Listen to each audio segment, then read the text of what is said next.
Aujourd'hui, il était question de visiter les chantiers. Nous avons reçu un coup de pouce très vital de la part du chef de l'État. Mais il faudra aussi dire que les travaux ont commencé bien avant, parce qu'il y avait une étape où on a amorcé les études.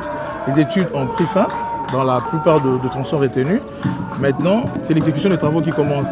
Et il faudra souligner ici que tous ces tronçons soulignés sont maintenant sous contrat, avec l'accompagnement du BCECO qui nous appuie par un financement, un accompagnement du gouvernement central.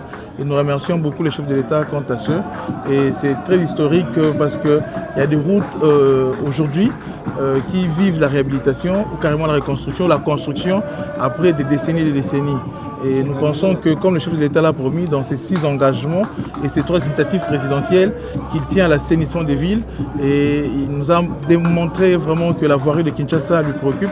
Je profite de l'occasion pour apaiser les Quinoises et Quinois, que tout est bien pris en charge.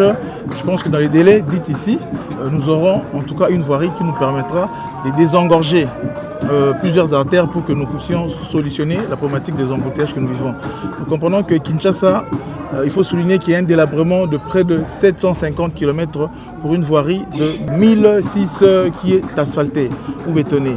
Donc la vision, c'est qu'avec le gouvernement provincial que nous sommes, atteindre et en réparation et en réhabilitation et construction un total de 2000 pour notre quinquennat.